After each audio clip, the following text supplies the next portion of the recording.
Good morning, children. I hope you all are doing good. Myself, I'm Anipriya. I'm also one of your social studies teacher. So today I'm going to teach you about rivers of India. India rivers. That is the chapter name. Today I'm going to explain the rivers of South India. I'm going to explain the rivers of South India. And the first half of the portion, Asha teacher taught you. I am taking second half of the portion. Okay. Rivers of South India. Before I am going to explain rivers of South India, about the directions, we already discussed in our last chapter, right? We already discussed about the directions, right? So, we have four main directions, that is north, south, east, west, right? So, we have four main directions, that is north, south, east, west. So, and this is the map of India, and this Indian map can be divided into two parts, that is North India and South India. That is North India and South India. From Madhya Pradesh to Jammu Kashmir, it's called North India, and from Maharashtra to Kerala, it's called South India. So Kerala is in South India. So we are South Indians. Got it? This is the map of India, and India can be divided into two, that is North India and South India. Okay, today I am going to explain the rivers of South India. Today I am going to explain main rivers of Central and South India. What is our topic? Rivers of Central and South India. So we have 6 main rivers. How many rivers we have? We have six main rivers are there. First one is the Narmada, the Mahanadi, the Godavari, the Tapti, the Krishna and the Kaveri. These are the 6 main rivers of Central and South India. So once again, so we have 6 main rivers in Central and South India. The Narmada, the Mahanadi, the Godavari, the Tapti, the Krishna and the Kaveri. These are the 6 main rivers of Central and South India, and these rivers are called rain-fed rivers. And these rivers are called rain-fed rivers. Why it's called rain-fed rivers? Because these rivers are depends rainfall for their flow. So these rivers are depending rainfall for their flow. That is why these rivers are called rain-fed rivers. So we have 6 main rivers in Central and South India. The Narmada, the Mahanadi, the Godavari, the Tapti, the Krishna and the Kaveri. These are the 6 main rivers of Central and South India, and these rivers are called rain-fed rivers. Why it's called rain-fed rivers? Because these rivers are depending rainfall for their flow. That is why these rivers are called rain-fed rivers. Got it? So next so this is the map of India, and here the rivers are, you can identify the rivers here. The Narmada, here is Narmada river, Tapti river, Godavari, Mahanadi, Krishna and Kaveri. Here is Krishna and Kaveri. So these are the rivers we can see in South India. So these are the main rivers we can see in Central and South India. Okay. First about river Narmada. About what next river is? River Narmada. And Narmada is a river in Central India. Narmada is a river in, where is Narmada located? It is in Central India. See, here is Narmada river. Okay, here is Narmada river located. Narmada is a river in Central India, and it separates North and South India. So about North and South India, teacher already discussed. So Narmada is the river separates North and South India. Narmada is the river separates. See, separates. This is North India and this is South India. So Narmada is the river separates North and South India, and it empties into the Arabian Sea. So empties means it drains out. It drains into Arabian Sea. So where is Narmada river? It drains. It drains into Arabian Sea. So once again about Narmada river. So Narmada is a river in central India. So where is Narmada river located? It is in central India, and it separates North and South India. So Narmada river separates North and South India, and it empties into the Arabian Sea. Got it? So next about the river Tapti. So what is our next topic? That is river Tapti. And Tapti is one of the major rivers of central India. Tapti is also in central India. So one of the major rivers of central India, and this river basin lies in the states of Maharashtra, Madhya Pradesh and Gujarat. And the Tapti river basin lies in the states of Maharashtra. Here is Maharashtra, Madhya Pradesh and Gujarat. From these three states we can see river Tapti. From these states, Gujarat, Madhya Pradesh and Maharashtra, we can see Tapti river. It is also in central India. It is also in central India, and it is one of the major river of central India. And this river basin is lies in the states of Maharashtra, Madhya Pradesh and Gujarat, and it drains into Arabian Sea. And Narmada is also drains into Arabian Sea, and Tapti is also drains into Arabian Sea. So once again I am repeating river Tapti. So river Tapti is one of the major rivers of central India. So where is river Tapti located? It is also in central India. It's one of the major rivers of central India, and this river basin lies in the states of Maharashtra, Madhya Pradesh and Gujarat, and it drains into Arabian Sea. Got it? So we discussed two rivers, that is about Narmada and Tapti. And Narmada is a river in central India. Narmada and Tapti is also located in central India. And these two rivers drains into Arabian Sea. Arabian Sea, Tapti and Narmada is drains into Arabian Sea, and Narmada is separated India into two, that is North India and South India. And then we discussed about the Tapti river basin lies into the states of Maharashtra, Madhya Pradesh and Gujarat, and this drains into Arabian Sea. So next about river Mahanadi. And river Mahanadi flow through Madhya Pradesh,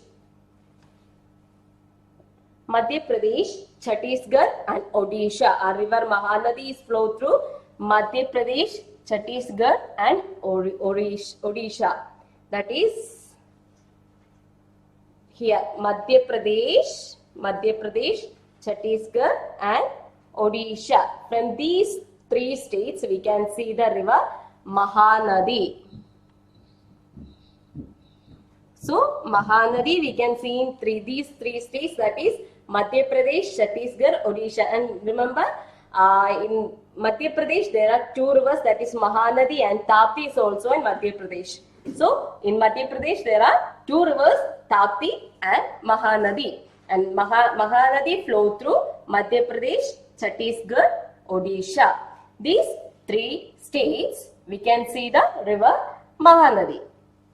And about the river Godavari, the Godavari starts from Western Ghats. Western Ghats, teacher already discussed about the last class, right? So about Western Ghats and flow through Maharashtra, Karnataka, Telangana and Andhra Pradesh. So which all states the Godavari flow? It flow through Maharashtra, Karnataka, Telangana and Andhra Pradesh.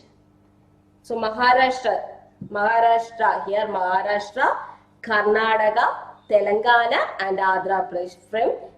For these 4 states, this river is Godavari river is flowing. So Maharashtra, Karnataka, Telangana and Andhra Pradesh, we can see the river Godavari. So teacher already told you that in Madhya Pradesh there are 2 rivers, that is Tapti and Mahanadi, and same as the Maharashtra also 2 rivers, that is Tapti and river Godavari. Okay. So next about river Krishna. River Krishna starts from this river Krishna also starts from the Western Ghats and flow through Maharashtra, Karnataka, Telangana and Andhra Pradesh.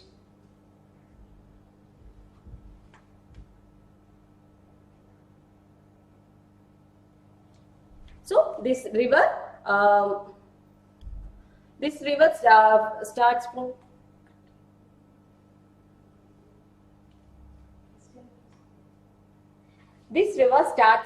Western Ghats and flow through Maharashtra, Karnataka, Telangana and Andhra Pradesh. And next about the river Kaveri. The Kaveri starts from Talakaveri in the Coorg district of Karnataka. And where is the Kaveri river starts? It starts from Talakaveri in the Coorg district of Karnataka and flow through Karnataka and Tamil Nadu. And Kaveri starts from Talakaveri in the Coorg district of Karnataka and flow through Karnataka and Tamil Nadu. So we can see the river Kaveri in Karnataka and Tamil Nadu, and here the Kaveri river starts and it flows through Karnataka and Tamil Nadu. So these are the rivers. So these are the 6 main rivers of Central and South India. These are the 6 main rivers of Central and South India. And about river Narmada, where it is located? It is located in Central India. Central India. And then we discussed about this Narmada is the river separate India into North India and South India, and it drains into Arabian Sea. And next about the Mahanadi, and then we discussed about Mahanadi. Then we discussed about the river Tapti. Tapti is one of the major rivers of Central India. Narmada and Tapti is located in Central India, and this is also drains into Arabian Sea. Then we discussed about the Mahanadi, the Godavari, Krishna and Kaveri. Then we discussed which all states these rivers are flowing. These all things we discussed. So in Central and South India we have 6 main rivers, that is Narmada, Mahanadi, Godavari, Tapti, Krishna and Kaveri. And these rivers are called rain-fed rivers. Why it's called rain-fed rivers? Because these rivers are depending rainfall for their flow. That is why these rivers are called rain-fed rivers. Then we discussed about each rivers, that is Narmada, Tapti, Mahanadi, Godavari, Krishna and Kaveri. Okay. So these all about the rivers, and next we discuss about the importance of rivers. So what is the importance of rivers in our daily life? So what is the importance of the rivers in our daily life? Just imagine, without water, how can we live?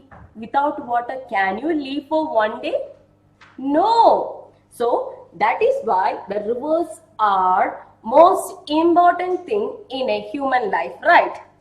So the first half of the portion taught you about all the river banks. Each civilization were emerged, right? And each civilization were emerged on the river banks, right? So with that we can identify that river is most important in each one of your life, right? So the importance of river, first one is rivers provided water for bathing, washing, cooking and growing crops. So teacher already told, can you imagine without water can you live for one day? No, we can't. So the rivers provided water. Rivers provided water for bathing, washing, cooking and growing crops. Then, and river water stored in dams used to generate electricity. And the river water, this river water stored in dams, and they built huge dams, and from the stored water they generate electricity. Okay, and the first important is rivers provided water for bathing, washing, cooking and growing crops. And second important is river water stored in dams is used to generate electricity, and it is also used to supply as drinking water after purification. For example, we are getting drinking water from the Aruvikara Dam, right? We are getting drinking water from where? Aruvikara Dam. They are stored water in the dam and purified that water, and they supply to the houses, supply to the city, states, city and everywhere. They supply. So it is also used as drinking water after purification. After purification, we can use this river water also. Got it? So the first thing is the rivers provided water for bathing, washing, cooking, growing crops, and river water stored in dams is used to generate electricity, and it is also used supplied as drinking water after purification. And river water is also used extensively in industries. For industries, they need water. From where they are using the water, they are also using the water from the river. So they have used water extensively in the industries, and rivers are a source of fish. So in every river, we can see the lots of fishes also there. So rivers are a source of fish, and rivers serve as another channel to transport goods and people from one place to another. So the rivers also became a means of transporting people and goods from one place to another. If we want to go somewhere, we can use this water transport. We can use this river. Okay. So what are the importance of river once again? What are the importance of river?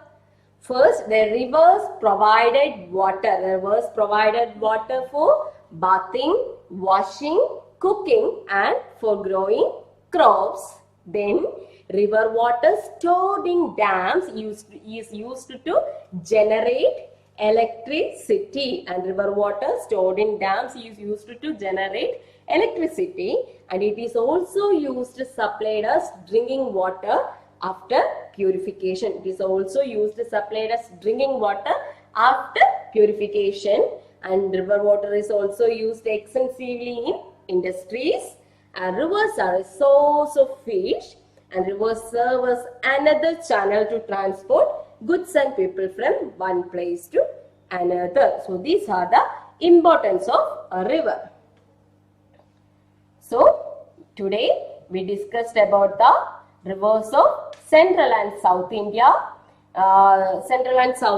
And we discussed the 6 main rivers of Central and South India. Then we discussed about the importance of rivers. Got it? Importance of rivers. I hope you understood. Then shall we do an activity? Okay, first question. Can I just ask some questions? You just reply. Okay. First question. Rivers of Central and South India are called dash rivers. Rivers of Central and South India are called what rivers?